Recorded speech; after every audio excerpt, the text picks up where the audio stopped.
राहुल गांधी के साथ नजदीकियां बढ़ाते रह गए शरद पवार और खेला कर गए अजीत पवार। जी हां, महाराष्ट्र की राजनीति में जो बड़ा उलटफेर देखने को मिला, किसी को भनक तक नहीं लगी कि आखिरकार हुआ क्या। और अब कुछ ही क्षणों में आपने देखा किस प्रकार से चीजें बदल गई। खबर सामने आने के कुछ देर बाद ही Ajit Pawar deputy CM of Maharashtra. ये खेला देखने में तो लगा कुछ ही मिनटों का, लेकिन इसके पीछे कितने दिनों की तैयारी थी, कितने दिनों का संघर्ष था और क्या बड़े कारण थे, यह भी जानने की आवश्यकता है। सबसे बड़ा कारण यहां पर यही समझ में आ रहा है, यही सामने आ रहा है, राहुल गांधी से शरद पवार की नजदीकियां बढ़ना। पटना में जो 23 जून की विपक्षी दलों की बैठक हुई तो थी कि मोदी को रोकेंगे, लेकिन यहां पर खुद ही पार्टियां टूटते जा रही हैं।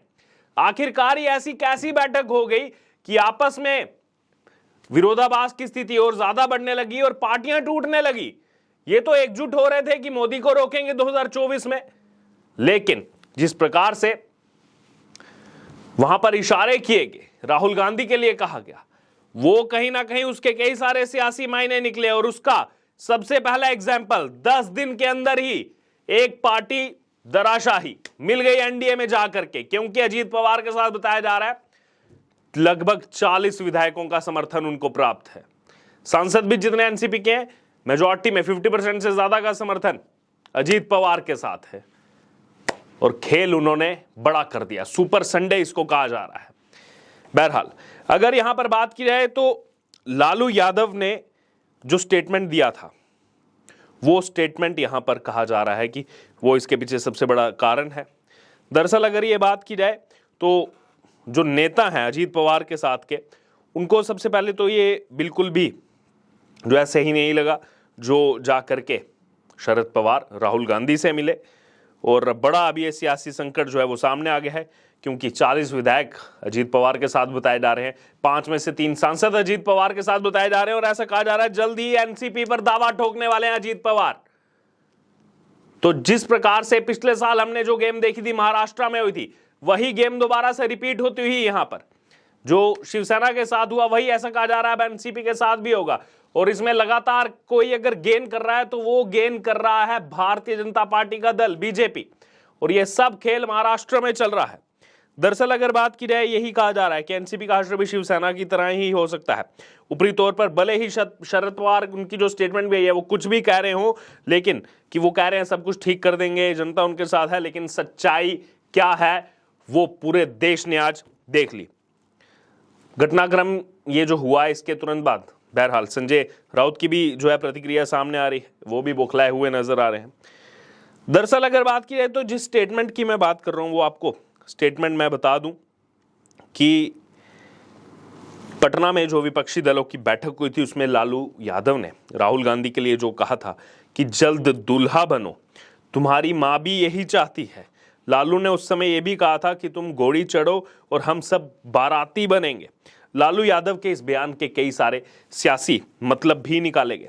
माना जा रहा है कि लालू यादव ने वो जो दूल्हा बनने की बात कही थी कि तुम्हारी मां भी चाह रही है तुम दूल्हा बनो, यानी कि इनडायरेक्टली वे से कि तुम जो है, यानी कि राहुल गांधी लीड करो विपक्षी दलों को, आपकी अगुवाई में चुनाव लड़ेंगे और हम सब जो है बाराती बनेंगे, यानी कि हम आपके साथ साथ चलेंगे पीछे।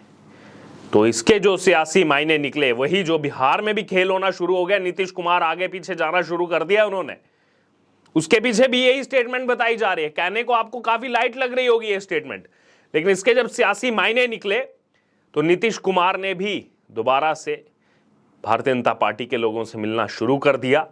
और महाराष्ट्र में जो खेल हुआ वो तो आप सबने देखा ही, एनसीपी और तमाम एनसीपी के जो नेता हैं, संगठनात्मक नेता हैं, वो सब अजीत पवार के साथ नजर आ रहे हैं। तो इससे पहले बैठक हुई, सुप्रिया सुले भी उस बैठक में मौजूद थी, लेकिन शरद पवार को भनक भी नहीं लगी कि आखिरकार ये हो क्या रहा है। खबरें तो आ रही थी कि महाराष्ट्र में विस्तार होगा, लेकिन ऐसा विस्तार होगा कि 8 मंत्रियों के साथ एकदम आनन फानन में, जब तक कोई सो करके उठेगा महाराष्ट्र में नया डिप्टी सीएम मिल चुका होगा, क्योंकि तुरंत शपथ लेने के बाद अपनी प्रोफाइल पर भी ऐड कर चुके हैं अजीत पवार डिप्टी सीएम। लेकिन इन सबके पीछे जो कहा जा रहा है राहुल गांधी, प्रयास तो किया जा रहा था लालू यादव की तरफ से घोड़ी चढ़ाने का, अगुवाई करने का, लेकिन यहां पर बाराती ही कहीं ना कहीं जो है वो खिसकते नजर आ रहे हैं। तो बिना बारात की घोड़ी अगर चढ़ा जाएगा तो फिर क्या 2024 के लोकसभा चुनाव में वो जीत हासिल होगी?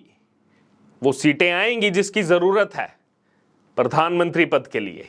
ये एक बड़ा सवाल खड़ा होता है इनके सामने, क्योंकि अभी तो ये शुरुआत हुई है। 10 दिनों के अंदर ही आप देख रहे हैं, क्योंकि टीएमसी पहले से ही अलग चल रही है, आम आदमी पार्टी का अलग स्टैंड है, लेकिन एनसीपी ऐसा नजर आ रहा था कि शरद पवार इतनी स्टेटमेंट्स दे रहे हैं, इनके साथ में नजर आ रहे हैं। खुद भी वो प्रयास कर रहे थे, किसी दिन इस्तीफा देते हैं, 2-4 दिन में मान जाते हैं, वापिस आ जाते हैं, फिर 2 कार्यकारी अध्यक्ष बना देते हैं अपनी बेटी को और प्रफुल्ल पटेल को। लोग कह रहे थे देखिए वाह क्या मास्टर स्ट्रोक खेल रहे हैं शरद पवार, क्या अनुभव है राजनीति का, पूरा खेल संभाल लिया उन्होंने, एनसीपी टूटने से बचा ली।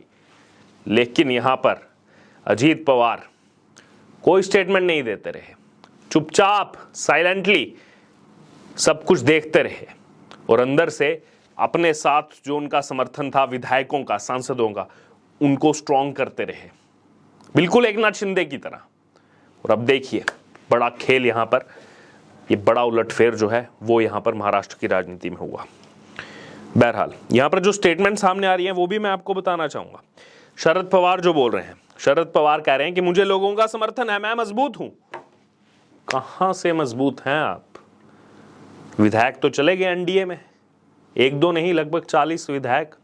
शपथ ले ली 8 ने मंत्री पद की, डिप्टी सीएम बन गए आपके भतीजे अजीत पवार, जिनको आपने ना कार्यकारी अध्यक्ष बनाया, ना कोई अतिरिक्त प्रभार सौंपा, और कहा नहीं ठीक है वो तो विपक्ष को लीड कर ही रहे हैं, विपक्ष के नेता हैं महाराष्ट्र में, वो राज्य को देखेंगे। बहरहाल शरद पवार कह रहे हैं कि हम उद्धव ठाकरे के साथ फिर से सब कुछ पुनर्निर्माण करेंगे, लोग इस गेम को ज्यादा दिनों तक बर्दाश्त नहीं करेंगे। यानी कि उद्धव ठाकरे खुद, उनके पास कुछ बचा नहीं है, शरद पवार इनके पास कुछ बचा नहीं है, कह रहे हैं कि हम दोनों मिलकर के पुनर्निर्माण करेंगे। ये कहां जा रही है महाराष्ट्र की राजनीति? वही जो कहा जाता है दूर के डोल सुहावने, बचा कुछ नहीं है पास में, लेकिन बातें हैं बड़ी बड़ी करने को।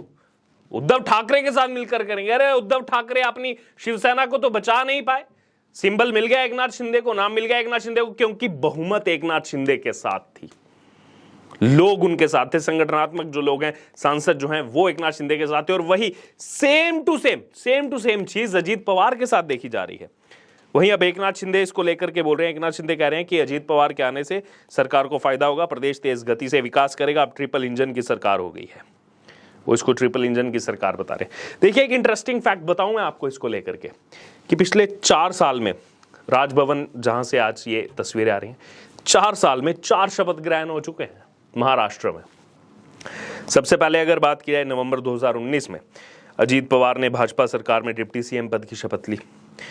सरकार केवल 80 घंटे चली थी, फिर उसके तुरंत बाद जो है उन्होंने दोबारा से महाराष्ट्र विकास अघाड़ी में गठबंधन सरकार में डिप्टी सीएम पद की शपथ ली, और ये सरकार जून 2022 में गिर गई। फिर उसके बाद 30 जून 2022 को एकनाथ शिंदे ने मुख्यमंत्री पद की शपथ ली, और अब ये चौथा शपथ ग्रहण समारोह है जिसमें एक बार दोबारा से अजीत पवार अब जो है डिप्टी सीएम बने, और आज 2 जुलाई 2023 को डिप्टी सीएम की पद की शपथ ली। बहरहाल अब इसमें जो वजह निकल करके सामने आ रही है, राहुल गांधी को घोड़ी चढ़ाना, दूल्हा बनाना, और जो सियासी मायने उसके लालू यादव को लग रहा था, उस टाइम तो हंसी ठाकों में छोड़ दिया उन्होंने वो स्टेटमेंट, लेकिन अब उसका कितना बड़ा नुकसान यहां पर हो रहा है पूरा देश देख रहा है। बहरहाल अब इस पूरे मामले पर आपकी जो भी राय हो आप जरूर हमारे साथ कमेंट बॉक्स में शेयर करो। इससे जुड़े तमाम अपडेट के लिए बने रहिए हमारे साथ। धन्यवाद।